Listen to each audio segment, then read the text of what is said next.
Hey guys, it's Mo. So today I want to share with you how I make my inserts for my Fauxdori. I posted a tutorial on my blog on how to sew like a small journal or a small notebook together, and that's actually the thing that I do to make inserts in my Midori here. So I just do a little stitch down the middle. On the reverse side, it's there too. And I had some requests to actually do a little video on it to explain it more, so I thought I would do that today. So if you want to know how to make lined pages, let's see, what do I have in here? I have gridded pages and my blog post. If you want to know how to make lined pages like this insert, I have a blog post on how to make lined pages. There's 3 examples there, so you can do that. This is actually the notebook. It was already sewn together, but I'm gonna just redo it because it'll be easier for this tutorial. So I'm gonna show you how to take plain printer paper, a piece of scrapbook paper, and turn it into a little notebook, which I use as inserts in my Fauxdori or my Midori Traveler's notebook. So what you're going to need is a piece of scrapbook paper, and the scrapbook paper that I have is actually 8.5 by 11 scrapbook paper, and I hope I can do this. I'm going to be like talking in the mic, and then I'm going to not be in the mic, so this is just an 8.5 by 11 piece of scrapbook paper, and then I printed back to front some lined pages, some thread. This is crochet like doily thread that I use. You're also going to need something to poke your holes with in your spine. This is a pottery tool. However, you can use an awl, you can use a Japanese screw punch, you can use a really thick needle if you have one, anything that's sharp and pointy to poke through it. Obviously be very careful if you're a child. Then you need a needle with an eye big enough to fit your string through. You'll also need a scrap piece of paper as well. So what we need to do to assemble this notebook is I took like 12 or so pages of my lined pages, put the scrapbook paper on the other side, and lined it up and folded it over. And so now you have your little book. Then you're going to need to take your piece of scrap paper, and I fold over an edge that's about, what is this, like 2.5 inches thick.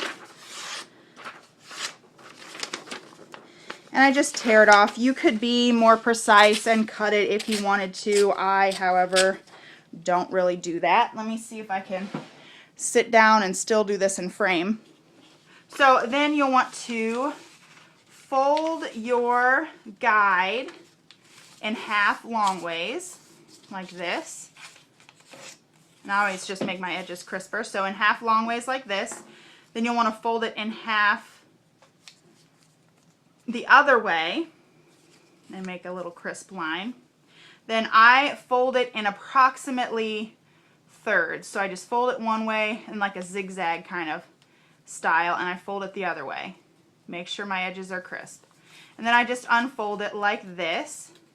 And let me get a marker and I'll show you where your guide is going to be. So once you have it all squared away, you're going to have a hole you're going to put here, a hole here, a hole here, a hole here, and a hole here. You want to have 5 holes in all. So we're going to take our notebook.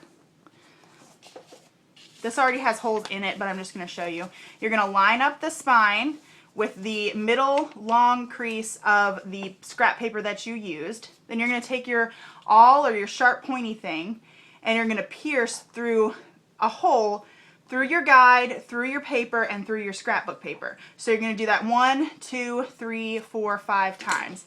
If I am doing multiple notebooks, it doesn't really matter if they all have the same spine, like sewingness, but I like to make a tear here so I know that this is the top of my notebook, and I'm going to fold my notebook this way, and then every other notebook that you make will be sewn the same way. You don't have to keep this guide if you're going to make more. You can just tear another sheet of paper and then do the same thing. So you just poke it here, poke it here, poke it here, poke it here, poke it here. Be careful. Sometimes I like to fold it over like this and wiggle it through to the other side. So you should have your awl go all the way through like that with the guide in there. These already have holes in it. So I'm hoping you can see the holes there. So you have your hole, oh there you go. So you have your holes right like that. Now we're going to sew. So we can set our guide aside, set our things aside. I like to take just a healthy length of yarn. You don't want it too short, but you don't want it too small. And this is about a little over a yard, but I mean, it doesn't matter. And then you'll take your needle,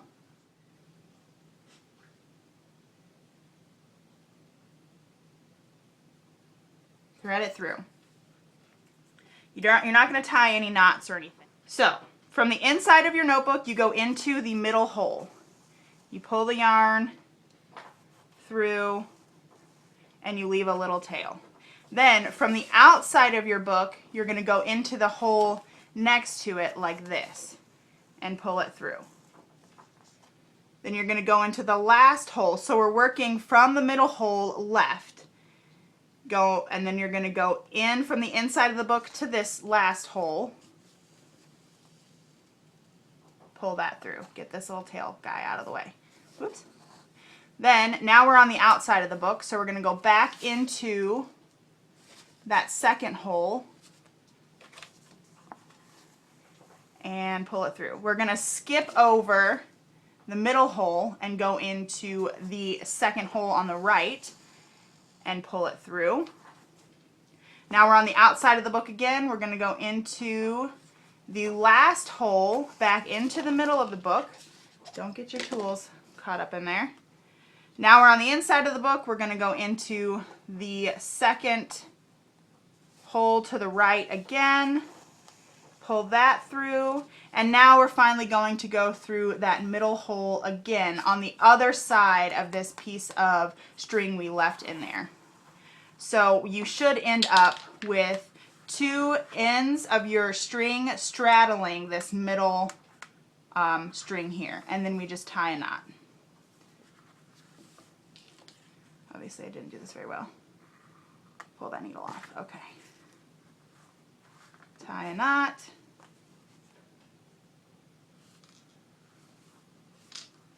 Tie a knot. Trim your ends.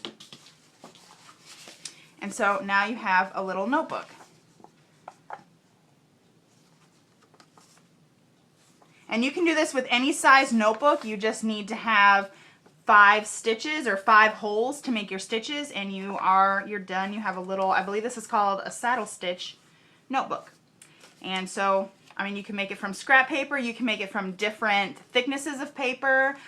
They don't all have to be the same length. You know, you can just do whatever you want. And this is how I make my Midori inserts. So I hope you enjoyed this video. If you want, you can follow my blog. It's 516thsblog.com. You can find, I will leave a link down below, but you can also find planner printables, the written out instructions on how to make these notebooks, how to make lined pages. I believe that's all you can find on my blog. And then also you can give this video a thumbs up and subscribe. I'd love for you to stay around for a little while. So yeah, I hope you enjoyed this video. Oh, follow me on Twitter and Instagram. Both are at 516ths. I'll talk to you on my next video. Bye.